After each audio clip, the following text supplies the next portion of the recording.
पर्यन्तं वन्दे श्रीगुरुं परं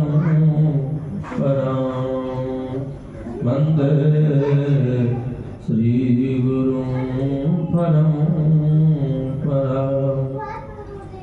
नारायणं नमस्कृत्य नरं चैव नरोत्तमं देवीं सरस्वतीं व्यासं ततो जयमुदीरयेत्। श्रीव्यासपीठस्थ सर्वेभ्यो देवेभ्यो नमः। अनन्तकोटि नमस्कारान् समर्पयामि। गुरुर्ब्रह्मा गुरुर्विष्णु गुरुर्देवो महेश्वर गुरुर्साक्षात् परब्रह्म तस्मै श्री गुरुवे मंत्राधीन देवता ते मंत्राधीन तस्मात् ब्राह्मण देवता नमः।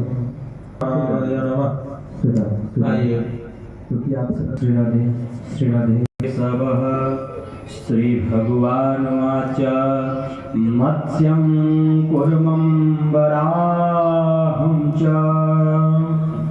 वामनं च जनार्दनं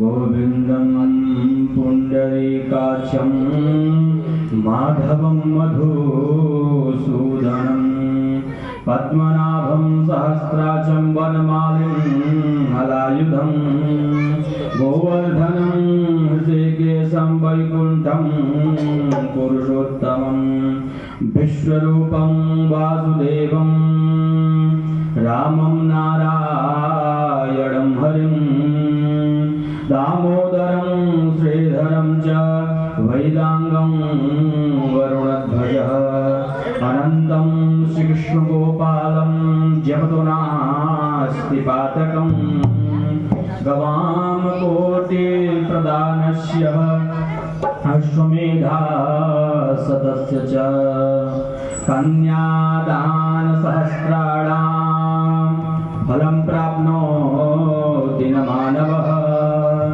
अमायां वा पौर्णमास्याम् एकादश्यां तथैव च सन्ध्याकाले स्मरन् नित्यं प्रातः काले तथैव च मध्याह्ने च जपन् नित्यं सर्वपापैः प्रमुच्यते।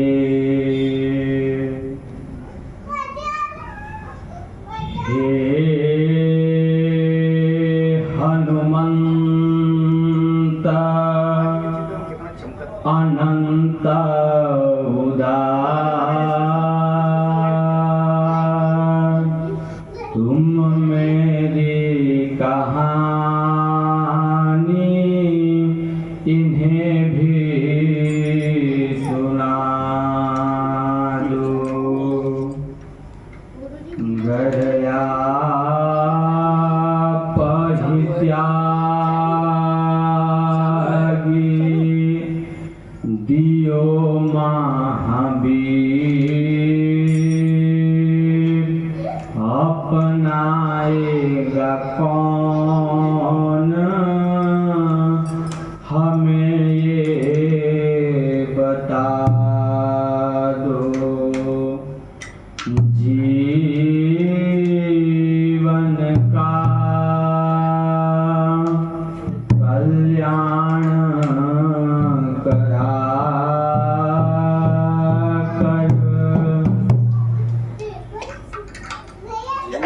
प्रभु नाम का डोर हमें भी थमा दो। प्रभु नाम का डोर इन्हें भी थमा दो। अपने अपने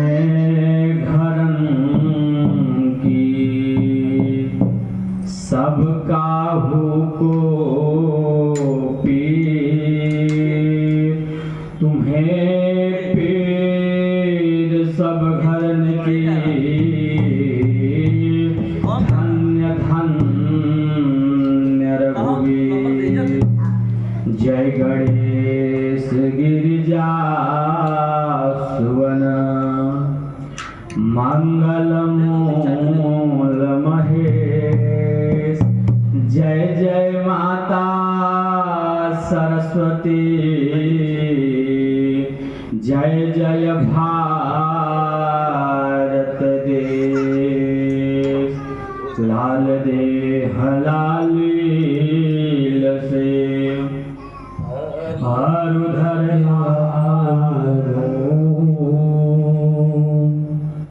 वज्रदेह दानो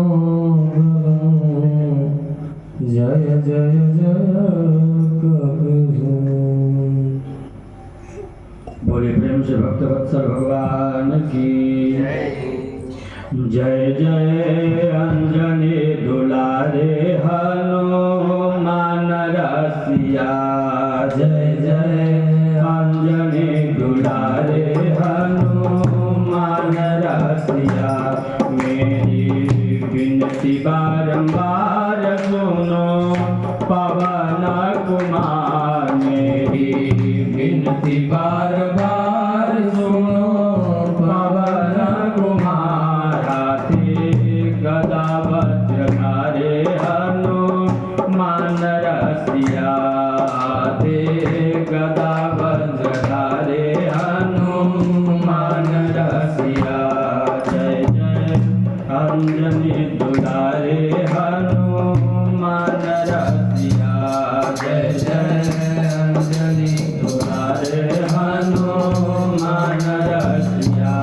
मेरी विपत्ति है अपार सुनो पवन कुमार, मेरी विपत्ति है अपार सुनो पवन कुमार। विपदा विदारण तुम्ही हो हनुमान रसिया, विपदा विदारण तुम्ही हो हनुमान रसिया।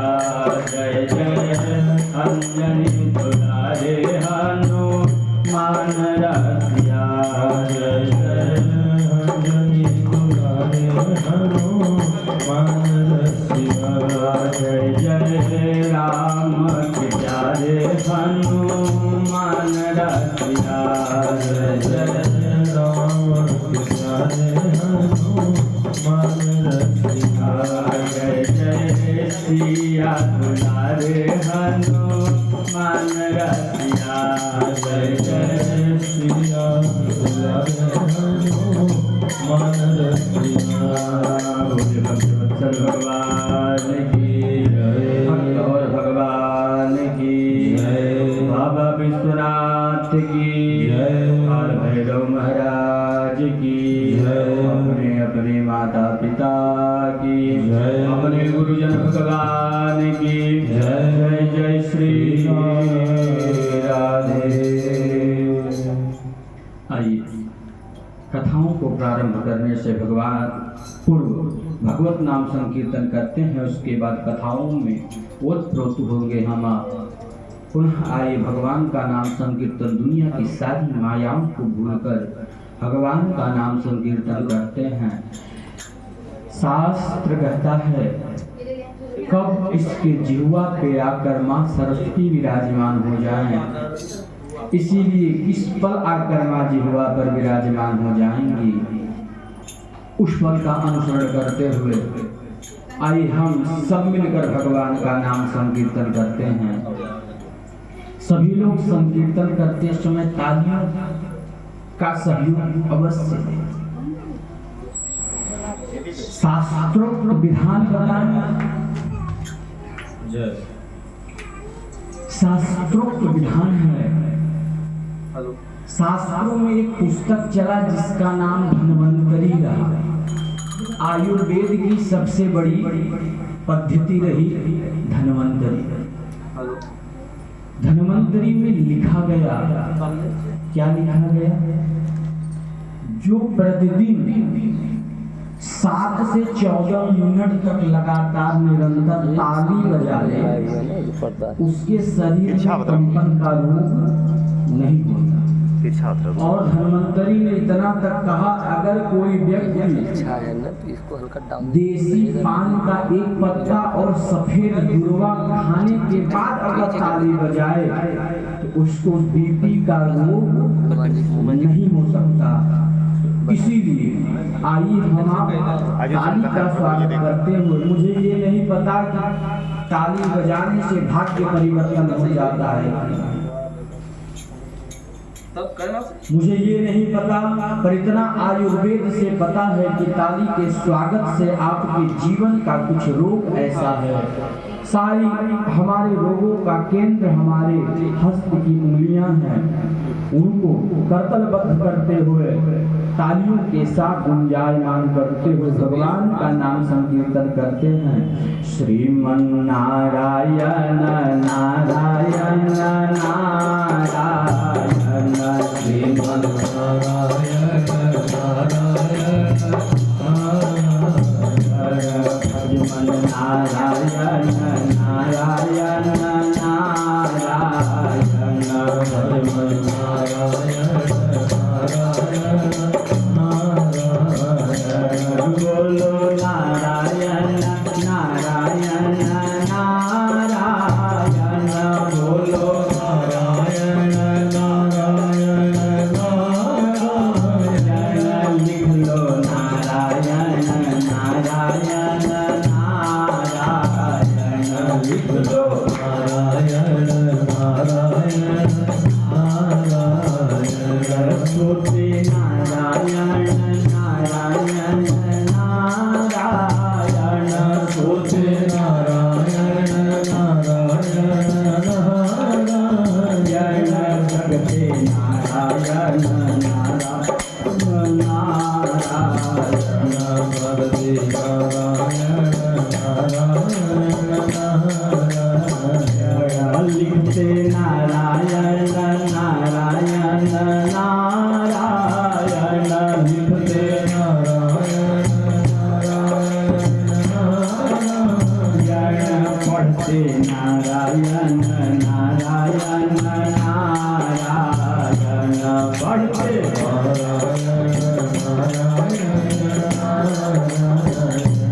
जगते नारायण नारायण नारायण, जगते नारायण नारायण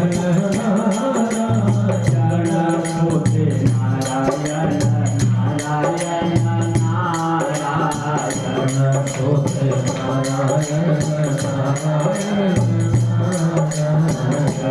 भोले नारायण नारायण नारायण, भोले नारायण नारायण, भक्त नारायण नारायण नारायण, भक्त नारायण, बोले भक्त वत्सल भगवान की, भक्त और भगवान की जय जय श्री। माननीय सम्माननीय ज्ञाननीय हनुमंत संत महावीर बलवंत भगवान की चरणार बिंदु में कोटि कोटि नमन। प्रभु सत्ता की बलवत्ता को प्राप्त कराने वाले ऐसे गुरु के चरणार बिंदु में कोटि कोटि नमन।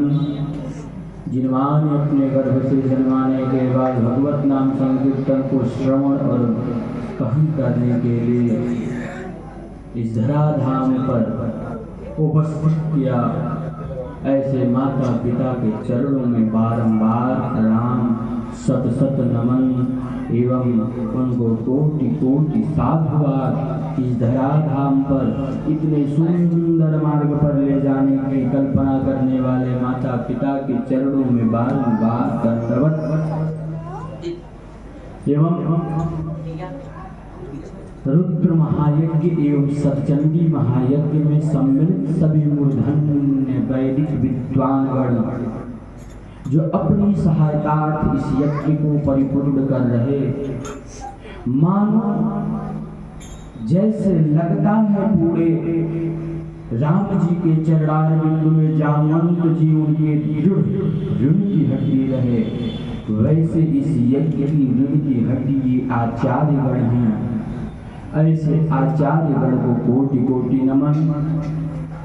एवं ये गुप्ता परिवार जिन्होंने निमग्नता के साथ सर्वस्व माया को भेदते हुए सपरिवार सम्मिलित होने के बाद इस महायज्ञ को गृहस्थ आश्रम में कराकर कोटि फल प्राप्त करने का पूर्ण प्रयासरत रहने वाले ऐसे परिवार को भी, जिन्होंने अपने दरवाजे पर एकादश दिवस का यह महायज्ञ करने के बाद एकादश विप्रों की सेवा में निरंतर निष्कमन अपने सारे भावों को झोंक देने वाले ऐसे परिवार को भी बारंबार कोटि कोटि नमन। भगवती की सत्ता इतनी प्रबलता के साथ प्रवक्त रहे, आप सबका परिवार ऐसे ही खुशहाल रहे, आपके गृहस्थ आश्रम की सारी समस्याओं का क्षण भर भंग के मात्र राम नाम संकीर्तन मात्र से आपके गृहस्थ आश्रम की सारी मायाएं दूर हो जाएं। गृहस्थ आश्रम में बच्चों के संस्कार का उदय करने वाले ऐसे माता पिता, जिन्होंने अपने बेटे को इतना सुलभता के साथ संस्कार दिया और निरंतर निश्चय इस परिवार में ये संस्कार चले आ रहे, ऐसे पूरे परिवार को व्यासपीठ से कोटि कोटि नमन।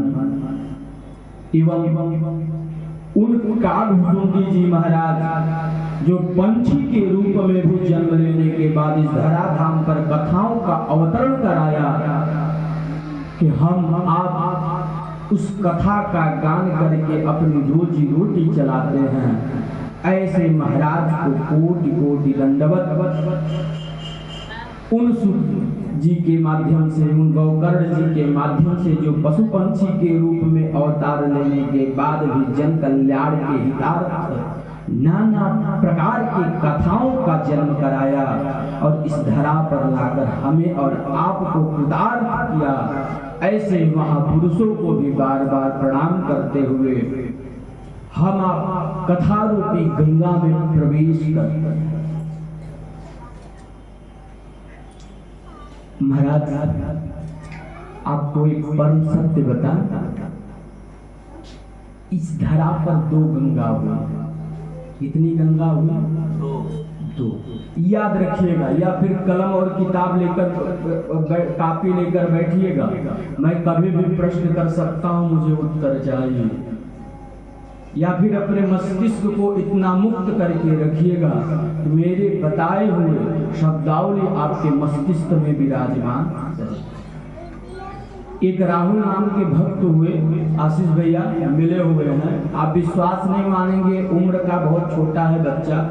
वो एक बात बोलता रहा, भैया जब तक कथा मंडल सज्ज है, कथा मंडल में लोग ऐसे बैठकर कथा सुनते हैं मानो व्यास जी के सारी बातों को एकदम घोल कर पी गए, पर जब ही कथा मंडल से बाहर जाते हैं तो दुनिया की माया में फंस जाते।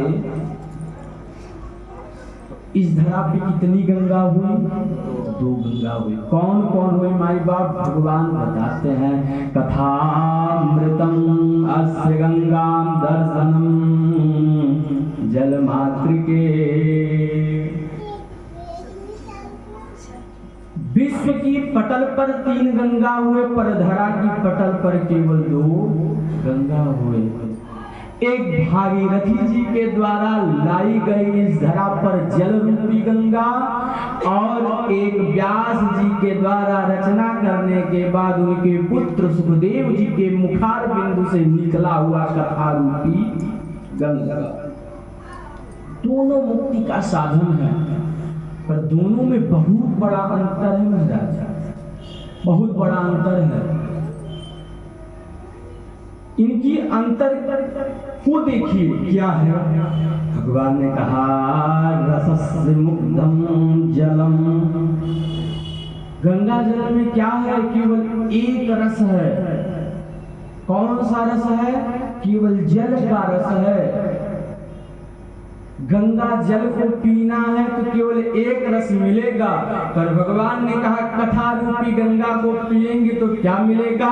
रसं छंदं सर्वस्व विद्यते।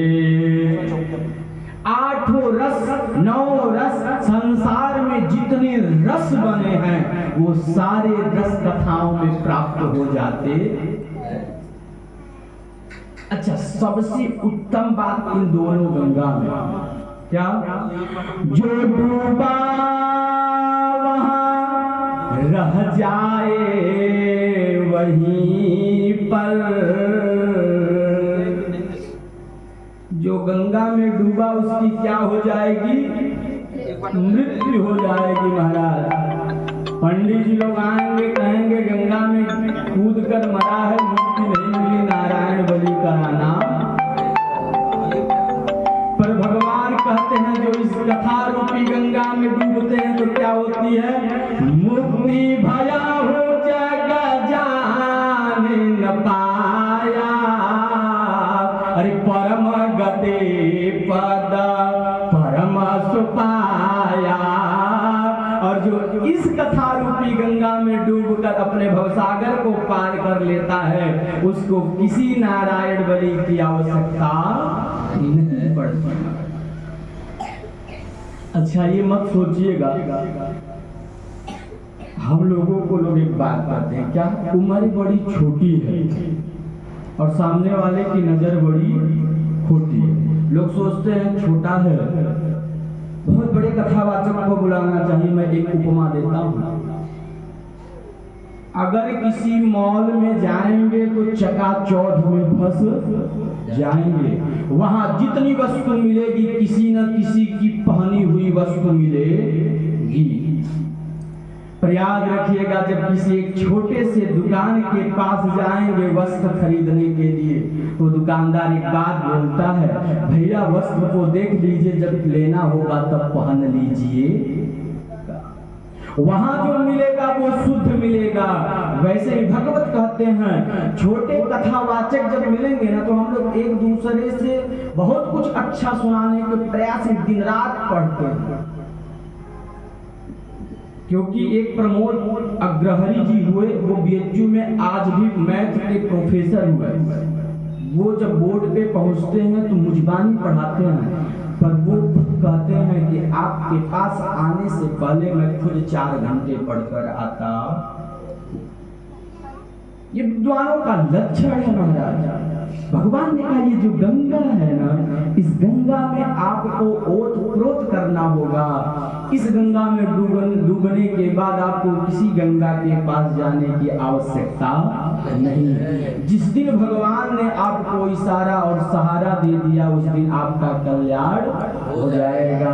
रियासरा इस जहां का मिले ना मिले मुझको तेरा सहारा सदा चाहिए। आसरा इस जहां का मिले ना मिले मुझको तेरा सहारा सदा चाहिए। आसरा इस जहां का मिले ना मिले मुझको तेरा सहारा सदा चाहिए। आसरा इस जहां का मिले ना मिले मुझको तेरा सहारा सदा चाहिए। चाँद फलक पर दिखे ना दिखे, चाँद फलक पर दिखे ना दिखे मुझको तेरा नजारा सदा चाहिए। आसरा नजारा सदा चाहिए। आसरा इस जहां का मिले ना मिले मुझको तेरा सहारा सदा चाहिए। आसरा इस जहां का मिले ना मिले मुझे तेरा सहारा। क्या कहना है यहाँ खुशियाँ हैं कम और ज्यादा है गम, जहाँ देखो वही है भरम ही भरम। यहाँ खुशियाँ हैं कम और ज्यादा है गम, जहाँ देखो वही है भरम ही भरम। यहाँ खुशियाँ हैं कम और ज्यादा है गम, जहाँ देखो वही है भरम ही भरम। चार तारे पलक पर दिखे ना दिखे, चार तारे पलक पर दिखे ना दिखे, मुझको तेरा सहारा सदा चाहिए, मुझको तेरा सहारा सदा चाहिए। आसरा इस जहाँ का होने ना मिले, मुझको तेरा सहारा सदा चाहिए। आसरा इस जहाँ का मेरे ना मिले, मुझे तेरा सहारा सदा चाहिए। बोले भक्त वत्सल भगवान की, भक्त और भगवान की जय जय श्री।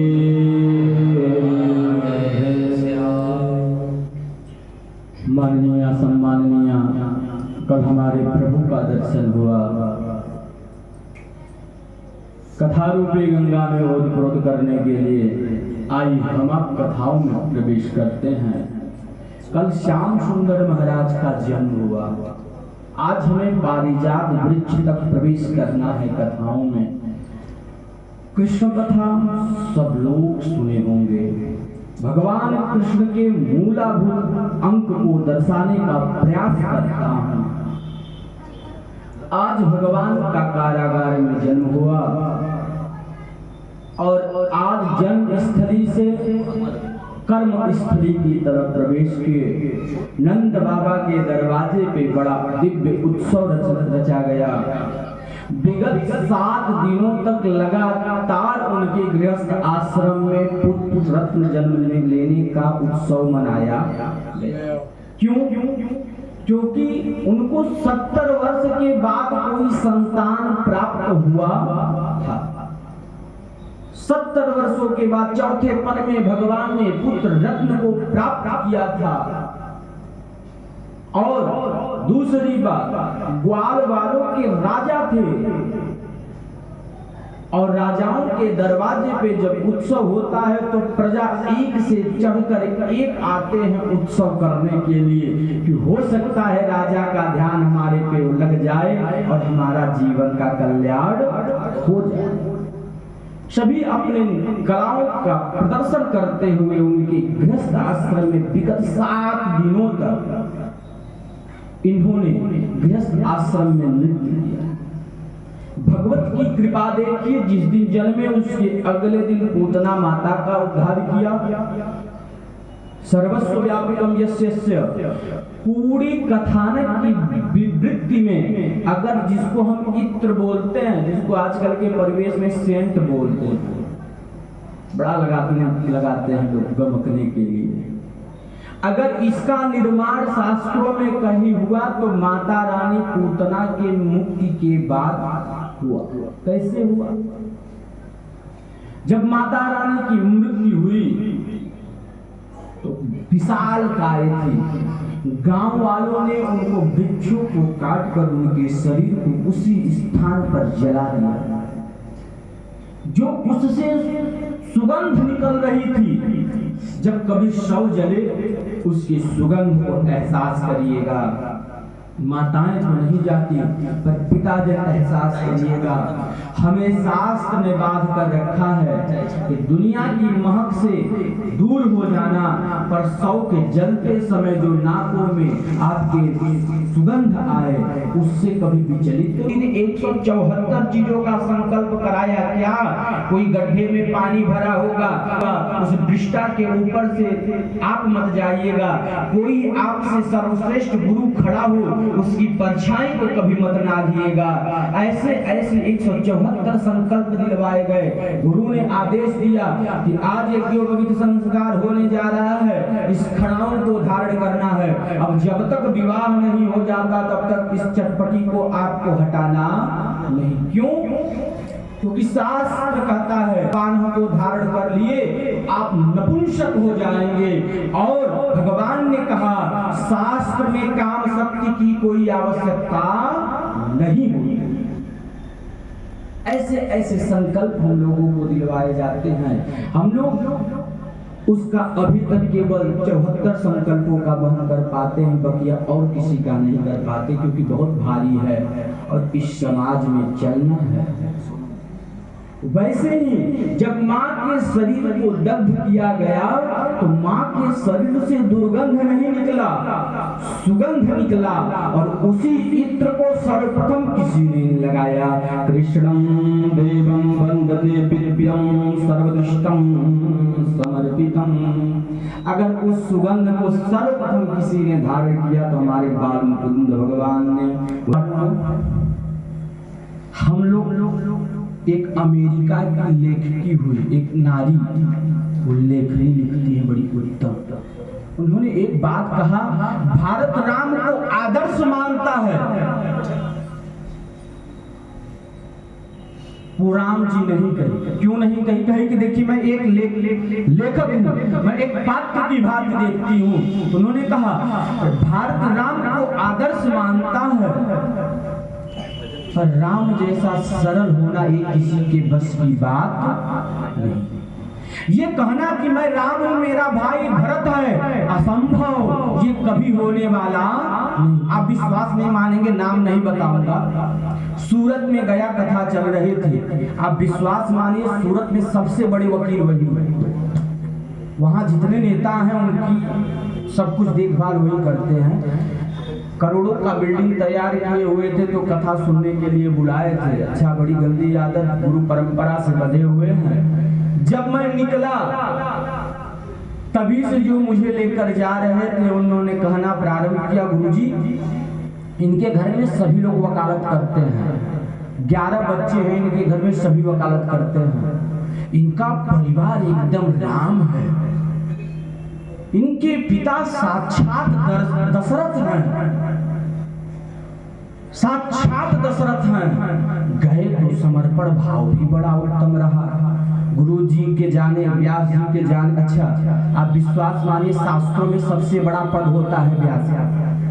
गुरु के ऊपर भी अगर कोई पदवी आती है तो व्यास की आती है। बहुत बड़ा पद है तो बड़ा सत्कार हुआ। पहले ही दिन गए तो 2000 का नोट उस समय चल रहा था, इस समय तो बंद हो गया। 2100 रुपए देकर पैर छू लिए। व्यास जी भी एकदम गदगद, 2100 रुपए मिला। 3 कथावाचक हम लोग गए हुए थे। कहा गया व्याख्यान करिए। पहला मेरा व्याख्यान हुआ कि जब से मैं रास्ते में आ रहा था सुन रहा था कि ये राम है, ये राम है। कौन सी राम की गुणवत्ता इनके शरीर में है कि समाज इनको राम है। विश्वास मानिए, 3 दिन की कथा थी, दूसरे दिन घर आ गए। राम बनना आसान नहीं, भरत बनना आसान नहीं। आप ऐसे पद पे हो जिसका नाम वकालत है, इसमें सर्वप्रथम आप झूठ बोलते होगे। और राम जी ने अपने पूरे जीवन काल और चरित्र में एक बार भी झूठ नहीं बोला। भरत के चरित्र का व्याख्यान करते हो कि मेरा भाई भरत है। किस भरत की बात करते हो माँ बाप? सबके पास तो सब थे, पर भरत के पास 14 साल तक कोई नहीं थी। राम जी के पास लक्ष्मण हनुमान थे, माता रानी सीता का छाया था, चलचित्र था। यहाँ शत्रुघ्न जी के पास पूरा परिवार था, पर मेरे भरत जी के पास उनके परिवार का कोई सदस्य नहीं था। राम जी के आंसू को पोंछने के लिए हनुमान जी, सुग्रीव जी, जामवंत जी सभी बैठे थे। गृहस्थ आश्रम की माताओं के अश्रु को पोंछने के लिए शत्रुघ्न जी बैठे हुए थे, पर हमारे भरत के आंसू को पोंछने के लिए कोई नहीं था। किसकी बात करते हैं आप? राम की गुणवत्ता बताता चलता हूँ, हो सकता है सुने हो पर फिर से सुनने का एकदम सटीक उत्तर देता जाता हूँ। कृष्ण जी का जन्म किस तिथि को हुआ? राम जी का जन्म किस तिथि को हुआ? ये किस पक्ष में जन्मे? कृष्ण पक्ष में। वो कब जन्मे? शुक्ल पक्ष में। 3 अंतर यहाँ हो गए। अब अंकों के अंतर में आता हूं। 8 गुना, गणित में आइएगा क्योंकि मैथ हम लोग 5 से ही छोड़ दिए हैं, अगर गड़बड़ी होगी तो बताते जाइएगा। 8 गुना 16, 6 और 1 को जोड़ेंगे तो कितना आएगा? 7। 8 त्रिके 24, 2 और 4 को जोड़ेंगे तो कितना होगा? 6। आइए हमारे रामचंद्र जी के पास 9वीं तिथि को भगवान ने जन्मा। 9 दूना 18, 8 और 1 जोड़ेंगे तो कितना होगा? 9। अब पूरा जोड़ते चले जाइएगा। अगर 9 अंक आपको छूट जाए तो आप बताइएगा ये हमारे रामचंद्र जी हैं, इनको कहीं से भी पलट कर पढ़ेंगे माई बाप, इनके अंदर समानांतर के सिवा कोई चीज मिलने वाला नहीं है। महाराज, भारत के हिंदुस्तान के सनातनियों का शुभ अंक है 999।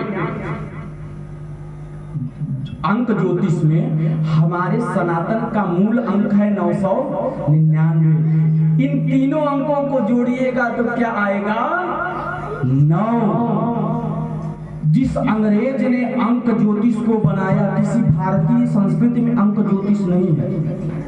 ये इंग्लैंड से आया हुआ एक व्यक्ति ने इस ज्योतिष का निर्माण किया और इसने केवल एक अंक को पकड़ा। क्या? रामं दास्यते दिवसे जन्मस्य जायते तस्म। जिस तिथि को राम ने जन्मा था उसी तिथि को लेकर उसने पूरे अंक ज्योतिष का निर्माण कर दिया। बोले राजा रामचंद्र भगवान की, भक्तवत्सल भगवान की, सीता रामचंद्र भगवान की जय। जय श्री राधे श्याम। ये है हमारे रामचंद्र जी की व्याख्या। क्या कहूं, कुछ कथाएं खलती हैं हम लोगों को, कथावाचकों को। जैसे में एक लवकुश कांड निकल पड़ा।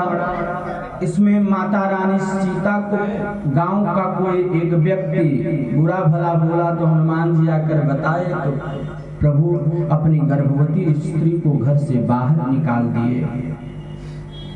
बॉम्बे प्रेस का जब श्री रामचरितमानस खरीदेंगे तो केवल उसी में 8वां कांड है और गीता प्रेस कोई 8वां कांड नहीं लिखता। और लिखा गया जो यह पढ़ूं सप्त सो पाना, तो ये 8वां कहाँ आ गया?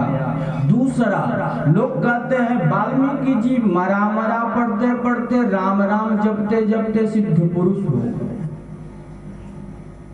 किसी भी अनपढ़ प्राणी के पास जाइएगा, पूछिएगा क्या तुम राम बोल पाओगे?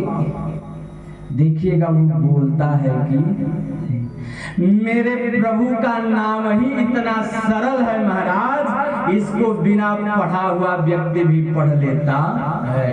3 व्यक्तियों ने इस धराधाम पर रामचरितमानस को लिखा। कौन कौन? हनुमान जी, वाल्मीकि जी, फिर बाबा तुलसीदास जी।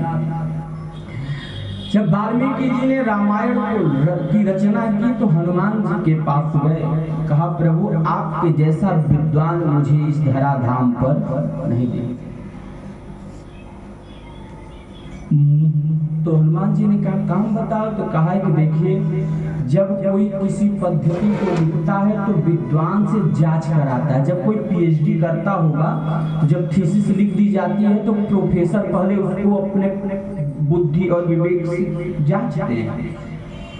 वैसे ही महाराज हमारे भी इस पद्धति को आप जांच लो। तो हनुमान जी ने भी प्रसन्नता पूर्वक वाल्मीकि जी से कहा महाराज मैंने भी एक भगवान के चरित्र चित्रण का व्याख्यान अपने पद्धति में किया है, इसको आप पढ़िए और उसको मैं पढ़ लूंगा। वाल्मीकि जी ने जब हनुमान जी के द्वारा रचा गया हुआ पद्धति पढ़ा और एक ही स्थान पे दोबारा उतने ही समय पे दोनों लोगों का संगम हुआ। तुरंत वाल्मीकि जी हनुमान जी के चरण पकड़कर रोने लगे। हे महाराज, हे माई बाप, ये क्या कर रहे हैं? हनुमान जी ने मुस्कुराते हुए विनम्र भाव से कहा, बोलो क्या हुआ? कहा, प्रभु, चाहे मेरी रामायण कोई पढ़े या संसार में किसी की लिखी हुई रामायण पढ़े तो उसमें भक्त कौन मिलेगा? हनुमान मिलेंगे। पर आपकी पुस्तक में कहीं वाल्मीकि का नाम आया ही नहीं। प्रभु, जगत आपको आपके नाम से विख्यात तो जान लेगा, इस पापी आत्मा को कोई जानने वाला नहीं। कुछ तो कृपा करिए इसके ऊपर। तब हनुमान जी ने कहा, बताओ क्या करूं? कहा, इस पद्धति को समाज में मत आने दीजिएगा, नहीं कोई छोटा लेखक आपके आगे बढ़ने वाला नहीं है। आप विश्वास मानिए। विश्वास की धरा पे बैठकर पटल की बात कर रहा हूं। हनुमान जी ने बहुत दिव्य पुस्तकों को लिखा अपने रामायण में। उसमें एक खंड रहा हनुमत ज्योतिष, ज्यादा महंगी किताब नहीं मिलती। हनुमत ज्योतिष हनुमान जी ने कौवे के ऊपर केवल मात्र कागभूषुंडी जी को लेकर लिखा। केवल कागभूषुंडी जी के बारे में लिखा। 35 आवाज कौवे के मुख से निकलता है। हम तो सोचते हैं केवल कौवा काव काव बोलता है।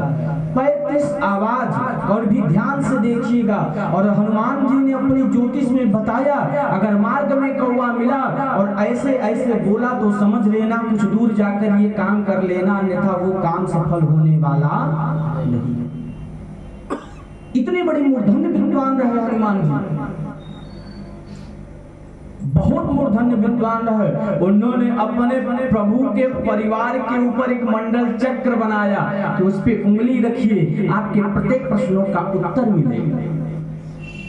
ये हनुमान जी रहे, बहुत बड़े विद्वान रहे। इतना ही सुनने के बाद हनुमान जी ने अपने रामायण की रचना को तुरंत समुद्र में डाल दिया। और जब समुद्र में हनुमान जी की रामचरितमानस की वो पद्धति डूबना प्रारंभ की तो समुद्र क्या हुआ? जलस्य छारं प्रमुखं च नदर्शयेत् वाह्यते। समुद्र ने उस पुस्तक के भार को झेल नहीं पाया और इतना अगाध गहरा हो गया कि आज तक समुद्र की गहराई का कोई पता नहीं चला। बोले हनुमंत संत महावीर बलवंत भगवान की जय। जय श्री राम। जब बाबा तुलसीदास ने लिखना प्रारंभ किया, शंकर भगवान लिखवा रहे थे बैठकर।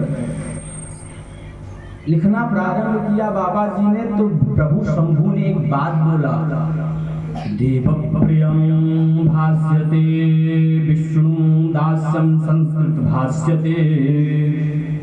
हे बाबा तुलसीदास, देवताओं को कोई सबसे अधिक प्रिय भाषा है तो वो है संस्कृत। सबसे पहला अगर कंप्यूटर का निर्माण का भेद बना तो किस भाषा से बना? संस्कृत से बना, जो कि वैज्ञानिकों का टारगेट है कि उसको बना दिया जाए और सबसे सरल संस्कृत भाषा प्रिय है। पर हे बाबा तुलसीदास, संस्कृत में तुम पुस्तक मत लिखो। अगर संस्कृत में पुस्तक लिखोगे तो कोई गरीब तुम्हारी पद्धति को पढ़ने वाला नहीं है। ऐसे भाष्य का उद्घोष करो कि कोई भी पढ़ ले।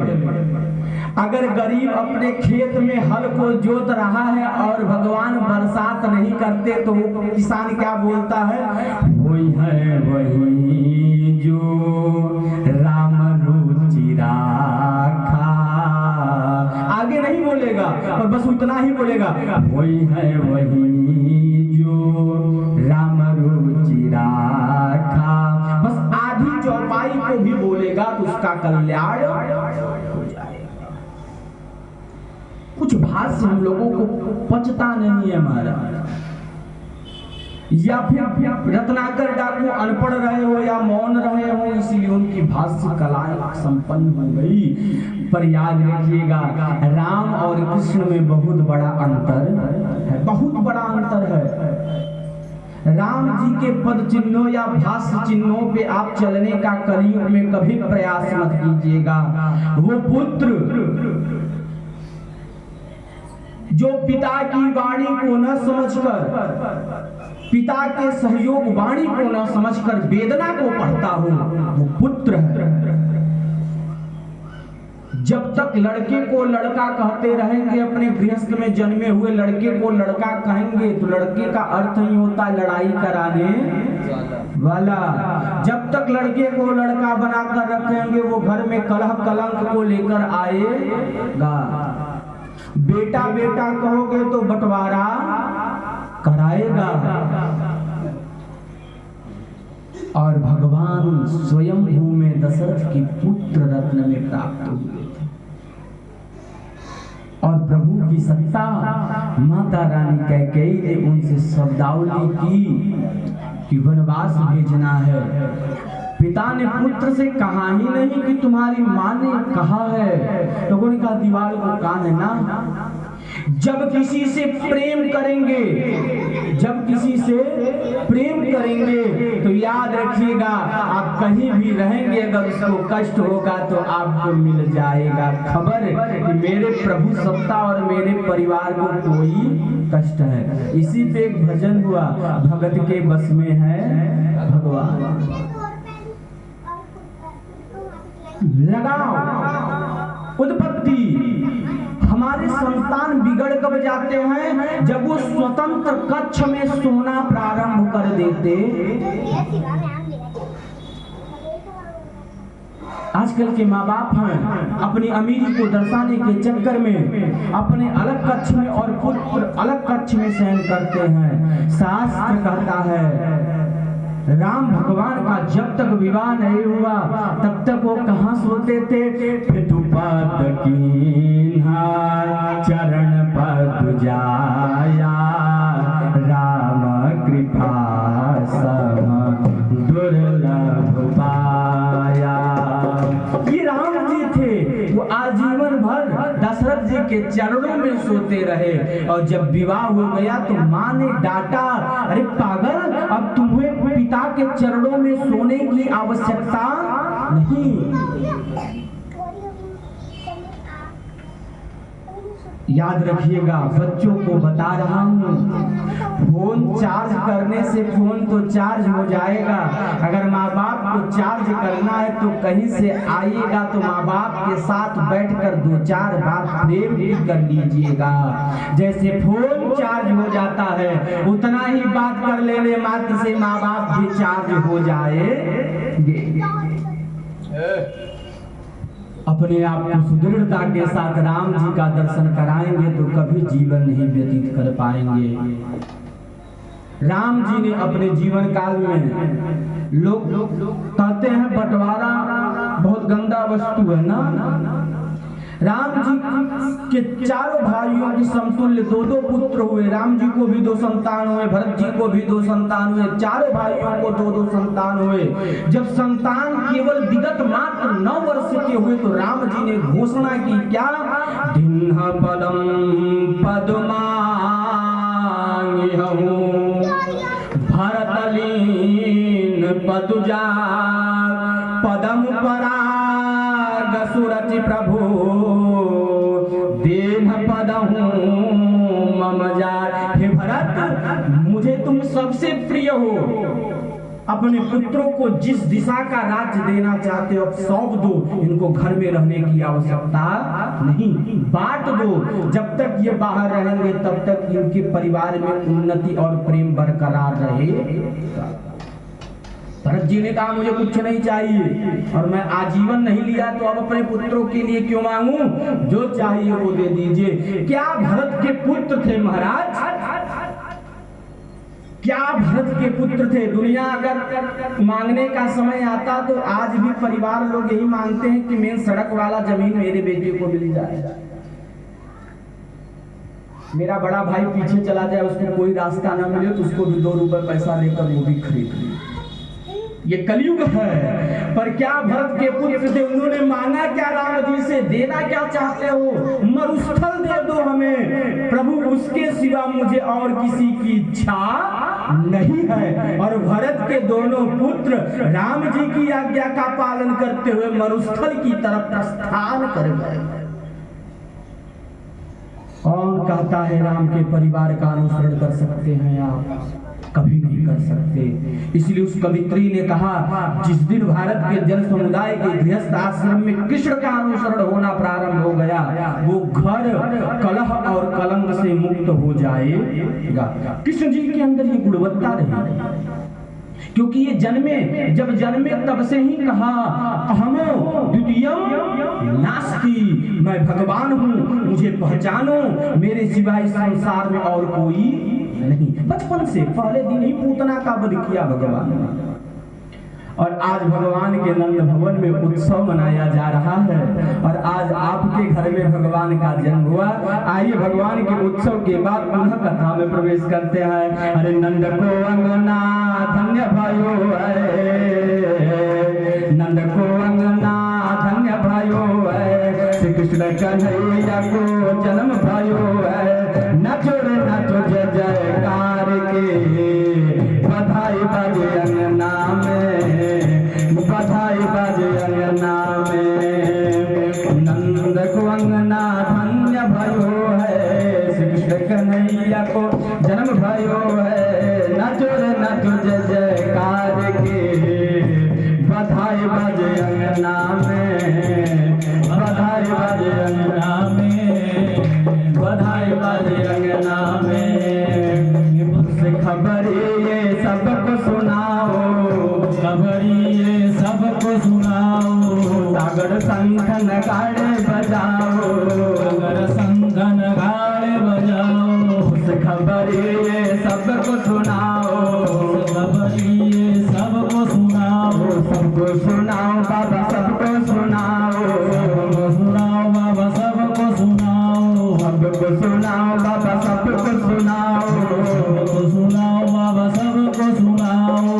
खबर ये सबको सुनाओ, खबर ये सबको सुनाओ, सागर शंख नगाड़े बजाओ, सागर शंख नगाड़े बजाओ, और गाओ गुणगान। बधाई बाजे अंगना में, बधाई बाजे अंगना में, बधाई बाजे अंगना में। नंद को अंगना धन्य भयो है, अंगना धन्य भयो है, कन्हैया को जन्म भयो है, कन्हैया को जन्म भयो है। नाचो रे नाचो जय जयकार के, बधाई बाजे अंगना में, बधाई बाजे अंगना में, बधाई बाजे अंगना में। भगवान की भक्त और भगवान की जय जय श्री राधे राधे। भैया माइक में ना बोलिएगा ना, माइक बंद करके हम राधे राधे बोले। इतने लोग बैठे हैं, उससे तेज बोलेंगे।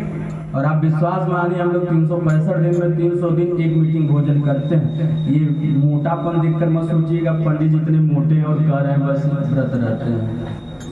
ये भगवान ने दे दिया है, क्योंकि गरुड़ पुराण में लिखा है, जिस ब्राह्मण के उदर निकले होते हैं वो अगले जन्म में खबुआ था।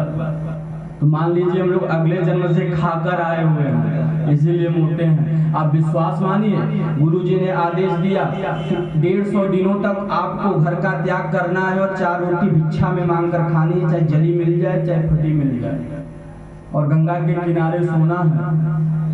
150 दिनों तक हम लोग रहे, 78 किलो वजन था, अकेले घूमना था।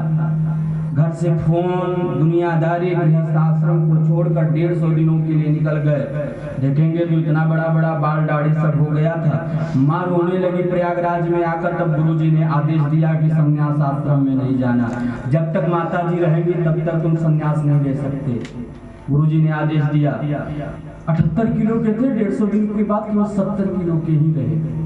गुरुजी से कहे प्रभु ये गला नहीं, तो गुरुजी ने कहा ये ऊपर से आशीर्वाद है कि ये गलने वाला नहीं। तो इसीलिए अगर माइक बंद कर दिए तो आप लोगों से तेज बोलेंगे। किस बात का संकोच?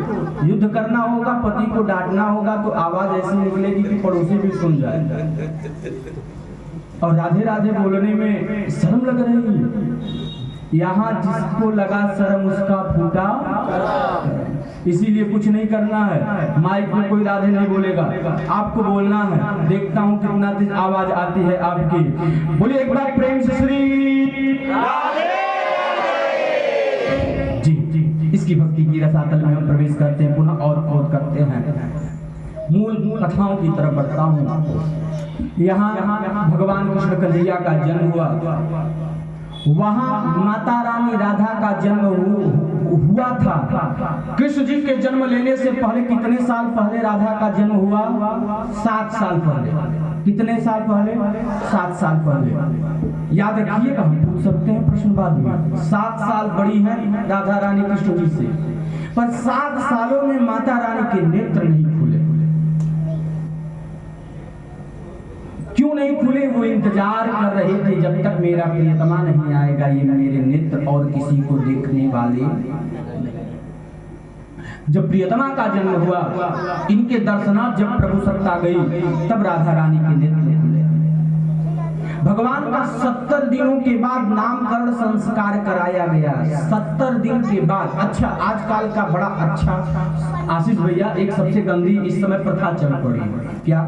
संतान गर्भ में आया नहीं, माँ बाप, चाचा चाची, बुआ, फूफा फूफी, दीदी, जीजा सब नाम रख दिए।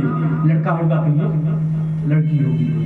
अच्छा छोड़ दीजिए, 2 नाम रख दिए कि जब गुरुजी विवाह के समय गुड़ मिलाएं, एक से न मिले तो दूसरे से जरूर मिल जाए। 2 नाम रख दिए कि 2 नाम रख दो, किसी न किसी से तो गुड़ मिले ही जाएगा।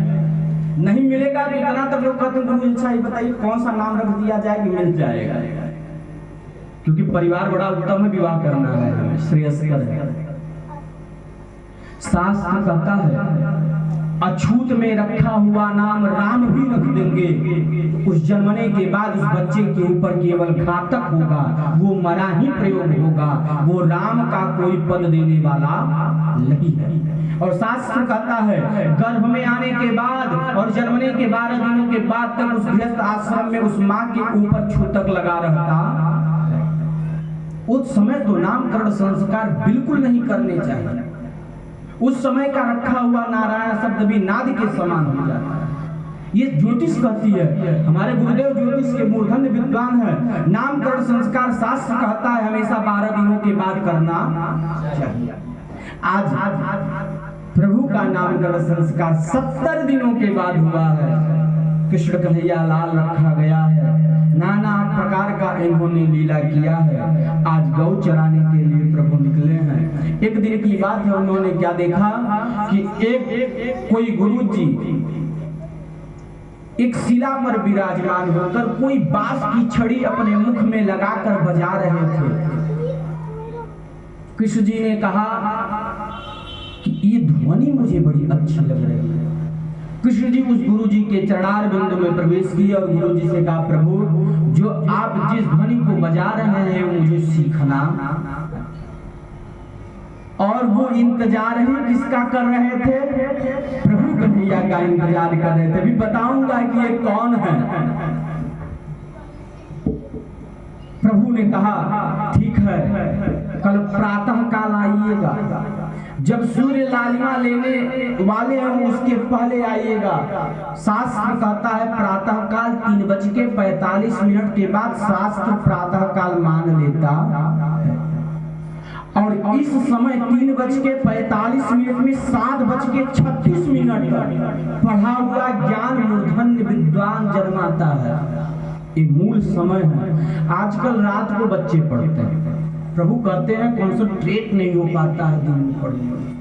रात को पढ़ेंगे, लाइट बंद करके सब सो जाएंगे, तब निशाचरी बेला में पढ़ोगे तब तुम्हारा कल्याण होने वाला नहीं है। विद्वान तो हो जाओगे, IPS की तैयारी करके IAS की तैयारी करके IAS तो बन जाओगे, पर विद्या भी आने के बाद मूर्खों वाला काम, गरीबों के पैसों को लूट लूट के अमीर बन जाओगे। विद्या विनय को जन्माता है। अगर आप अच्छे विद्वान हैं तो विनम्रता जन्माता है। वो किसी कलंक को धारण करने का ज्ञान नहीं देता। कौन कहता है रात को विद्या मिल जाती है?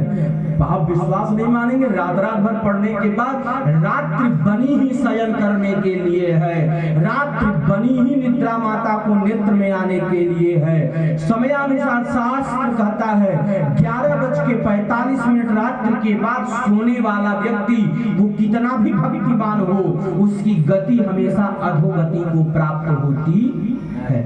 निद्रा के 3 चरण हुए और जो 11:45 गुरु जी से पूछे जब कुंडली बनता है तो समय काल बदल जाता है। 11:45 के बाद जब लड़का जन्मेगा तो वहां सूत्र इष्टकाल निकालने के लिए अलग हो जाएगा, और सुबह जब सूर्य उदय होने के बाद जन्मेगा तो इष्टकाल निकालने का नियम कुछ और हो जाएगा, और दोपहर के 11:45 के बाद अगर बच्चा जन्मा है तो इष्टकाल निकालने का नियम अलग हो जाएगा।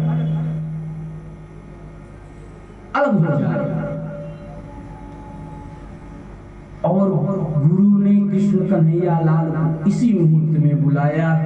आज प्रभु को नींद नहीं आई, मुझे वो सीखना है। आज भगवान 107 दिनों के हुए और क्या सीखने के लिए निकल पड़े, जिसको आप बांसुरी के नाम पे जानते हैं। भगवान गए, उसी शिला पे वो मिले, नदी के किनारे विराजमान होने के बाद जब प्रभु ने कहा लो इस बंसी को अपने अधर पर लगाकर उंगलियों की सहायता से अपने कर कमलों के द्वारा श्वास की वेदना से इसको बजाने का प्रयास करो, उसके पहले आइए हम माता रानी सरस्वती का वंदन करते हैं। तो कृष्ण कन्हैया लाल ने कहा गणनाथ सरस्वती रघुसुमित्रा बृहस्पति पंजेदान संस्मरिण्यम वेदवाणी प्रवर्तते। वहां माता रानी सरस्वती इंतजार ही कर रही थी कि कब कृष्ण कन्हैया मुझे बुलाएं, जब भी बुलाएं तभी मां आकर विराजमान हो गई। और भगवान के मुखार बिंदु से जब वो बांसुरी बजना प्रारंभ हुआ, मृदंगेर धारयेत सर्पं करालं काकदातं सिद्धे पशुपक्षी मृगादाना नित्यस्य भुजंगे। दुनिया कहती है जब कृष्ण कन्हैया लाल बंसी बजाते थे तो केवल सखियां नृत्य करती थी।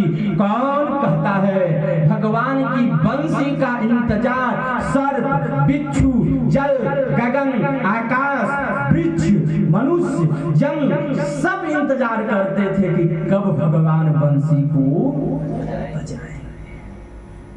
सब उनके नृत्य के प्रांगण में आते थे। महाराज जब बंसी को बजाना भगवान ने प्रारंभ किया तो गुरु जी से पूछा, ये बताइए जिसको मैं बजा रहा हूं इसका नाम है क्या? तो जो गुरु जी बैठे हुए थे कर कमलों को जोड़ने के बाद हाथ जोड़कर कहना प्रारंभ किया, है प्रभु जो आपकी इच्छा हो इसका नाम वही रख दीजिए। आप तो अंतर्यामी हैं, आपकी जो इच्छा हो इसका नाम रख दीजिए। तब भगवान ने इनका नाम रखा क्या? बंसी। बंसी को उल्टा करिए कौन बन गया?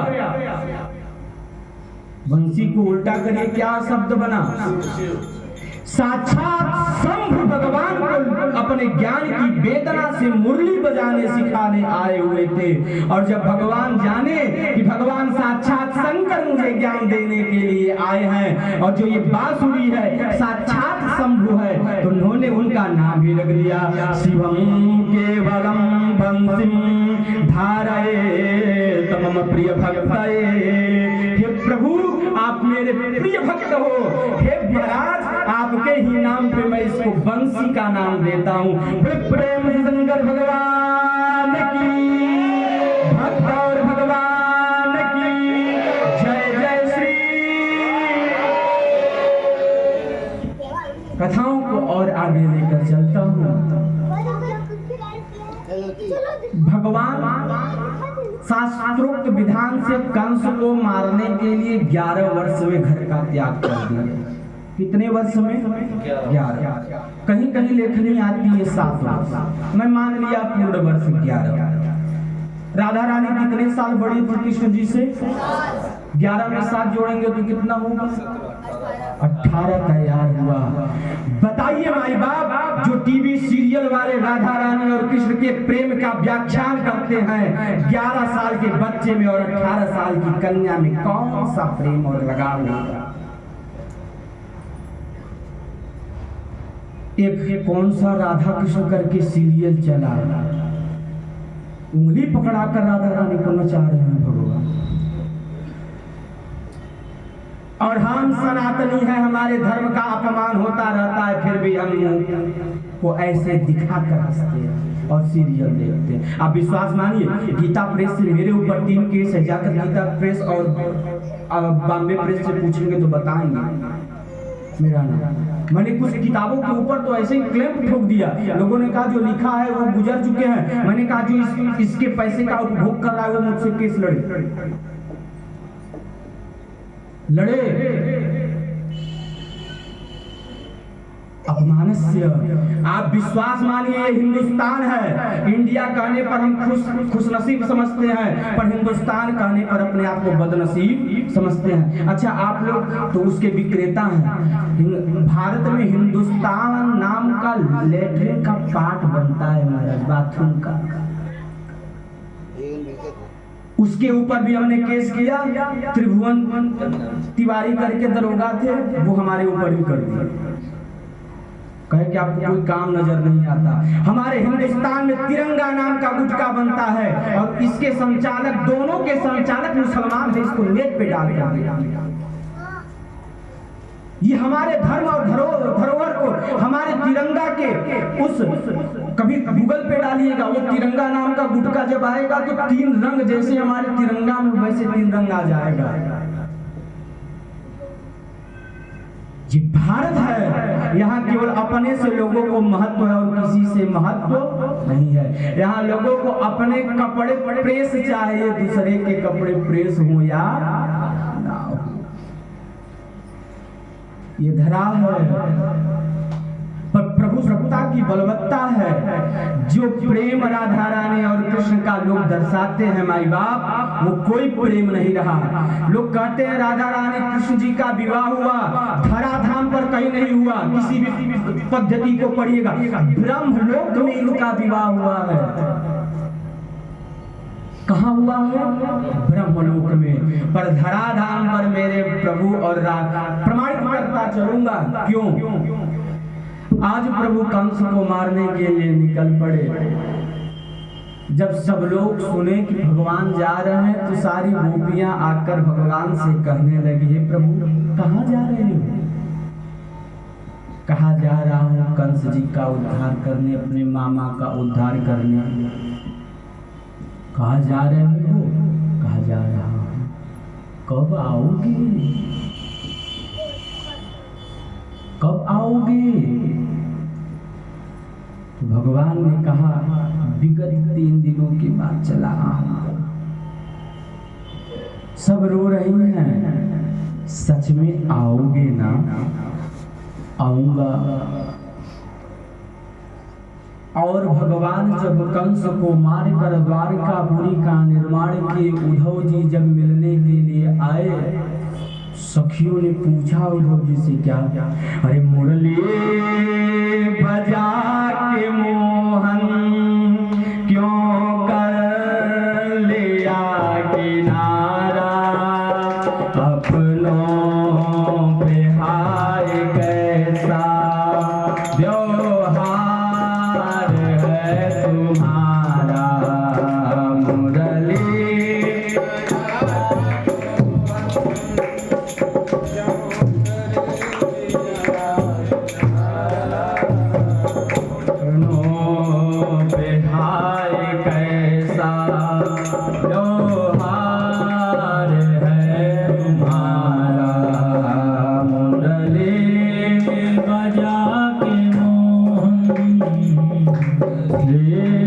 बजा के मोहन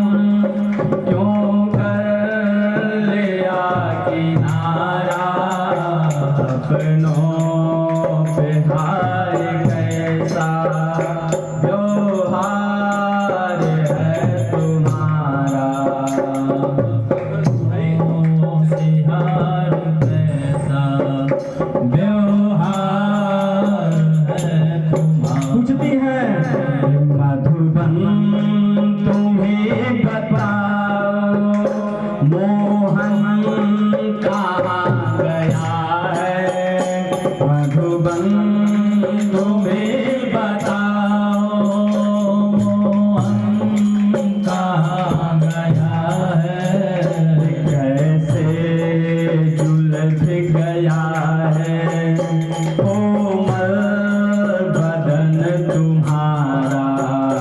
कैसे जुलझ गया है कोमल बदन तुम्हारा।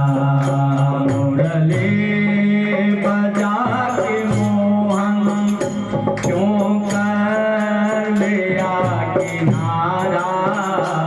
अपनों पे हार कैसा व्यवहार है तुम्हारा।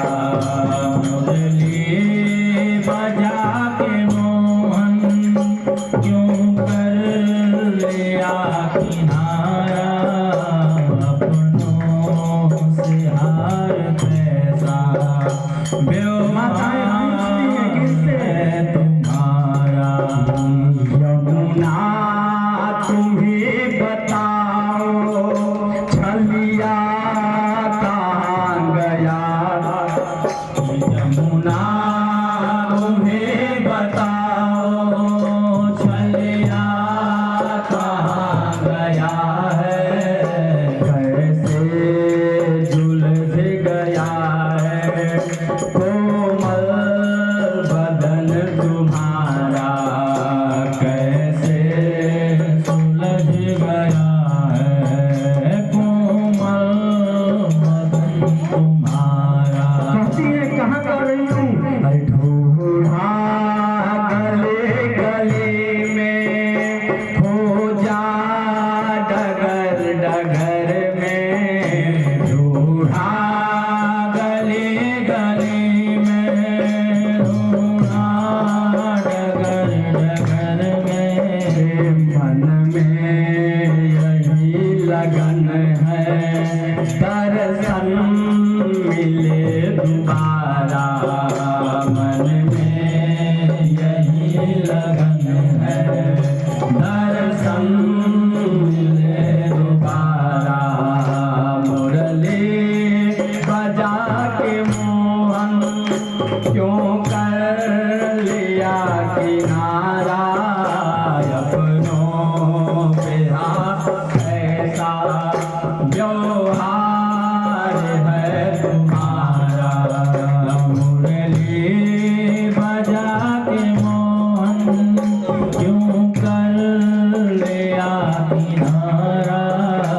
अपनों से हार कैसा व्यवहार है तुम्हारा। बोले भक्त वत्सल भगवान की भक्त और भगवान की जय हो। अच्छा एक उत्तर दीजिए उब तो नहीं रहे।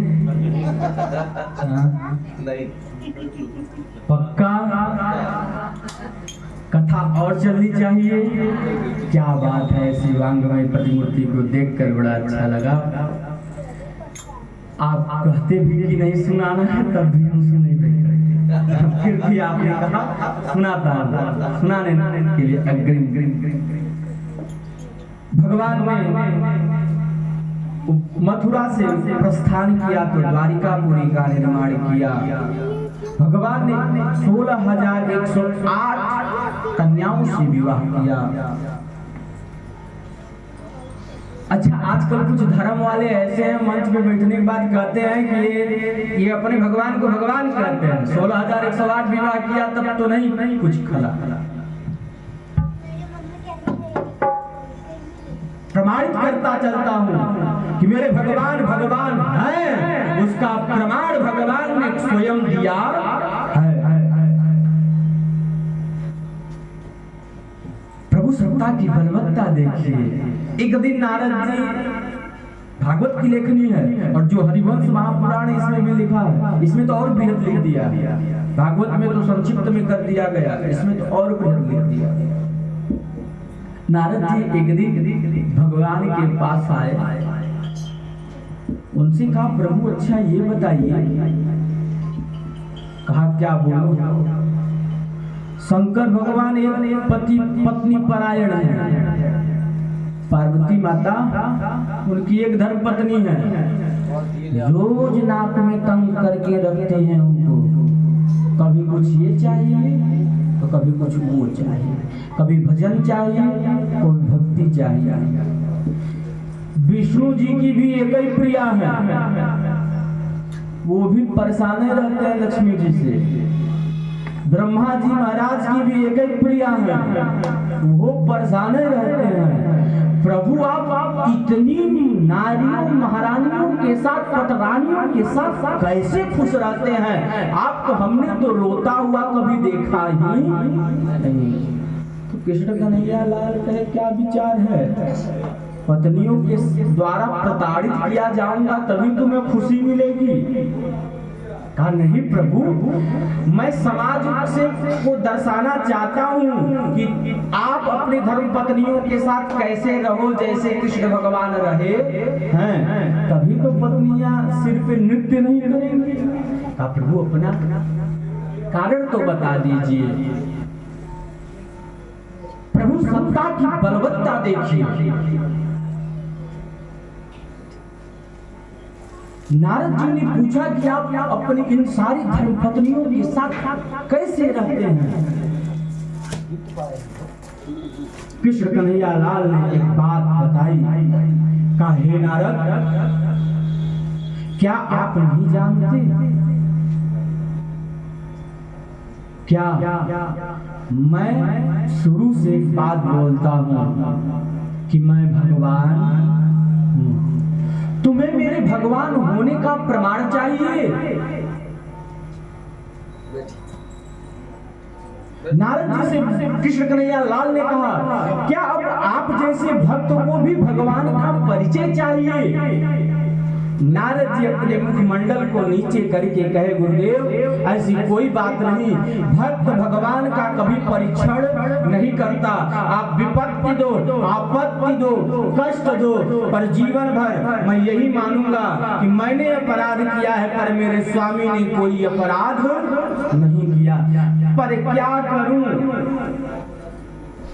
कृष्ण कन्हैया कहे सुनो, पर लेकिन क्यों, ये तीन चीज जहां लग जाता है कुछ ना कुछ संशय हो जाता है।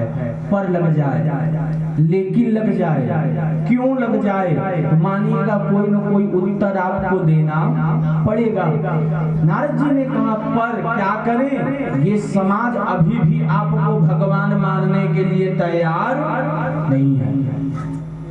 कहा नारद देखना चाहते हो? कहा हाँ। जानते हो ये द्वारिकापुरी का निर्माण क्यों हुआ और इसमें कितने कक्ष हैं?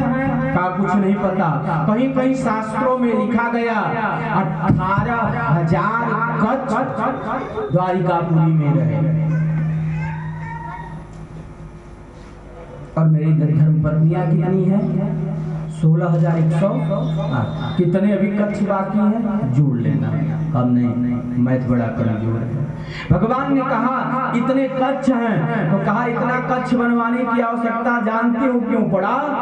क्यों?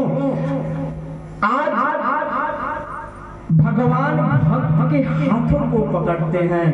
याद रखिएगा, जब तक माँ बच्चों को पकड़ कर रखती है तब तक उस बच्चे की मृत्यु का समय निर्धारित नहीं होता, पर जिस समय बच्चे माँ को पकड़ कर रखते हैं कब डाल से गिर जाएंगे बंदर की भांति किसी को पता नहीं है। आज भगवान ने नारद जी के हाथों को पकड़ा है और कहा है चलो दिखाता हूँ। किस माया को दिखाया कृष्ण कन्हैया लाल ने? क्या देखते हैं कि एक धर्म पत्नी के साथ एक कृष्ण बैठकर पासा खेल रहे हैं, दूसरी धर्म पत्नी के साथ कृष्ण कन्हैया लाल शयन कर रहे हैं, उनकी धर्म पत्नी उनकी पांव को दबा रही है। एक कच्छ में जाते हैं तो देखते क्या है, कृष्ण कन्हैया लाल अपनी जटाओं को खोल कर बैठे हैं, धर्म पत्नी सजो रही है। किसी और में जाते हैं तो माता रानी अपने पति का श्रृंगार कर रही हैं। ऐसे ही ऐसे नारद जी को 107 कृष्णों का दर्शन, 16,107 कृष्णों का दर्शन कराया। और जब इतना दर्शन नारायण ने किया, तुरंत अश्रुपातेन चरणामृतम, तुरंत नारद जी नारायण का पैर पकड़कर, चरण पकड़कर रोने लगे। हे भगवान, बहुत बड़ी गलती हो गई कि हमने आपका परीक्षा लिया। 2 जगह इस भागवत में प्रमाण है। अच्छा, आजकल टीवी सीरियल वालों ने और एक भजन, मैंने कहा ना कभी कभी कोई भजन बिगाड़ देता है। अपने आप में टीआरपी पाने के लिए हम कुछ भी लिख सकते हैं। एक भजन चला, हरे द्वार पालो कन्हैया से कह दो कि दर पे सुदामा गरीबा गया है। अच्छा, यहाँ तक की लाइनें तो कुछ अच्छी लगी। उसमें एक लाइन लगी, क्या, न तन पे है जामा न सिर पे है पगड़ी, बता दो कन्हैया से। क्या कन्हैया से बता दो? कोई आवश्यकता नहीं। पूरे भागवत में सुदामा जी का नाम सुदामा कहाँ ही नहीं गया, श्रीदामा शब्द से संबोधित किया गया। दूसरी बात, कौन कहता है कि सुदामा जी फटे वस्त्र पहनते, और कौन कहता है कि द्वारिकापुरी के दरवाजे पे विप्र का इतना अपमान होता था कि उसको गिड़गिड़ाना पड़ता था तब भगवान का दर्शन करने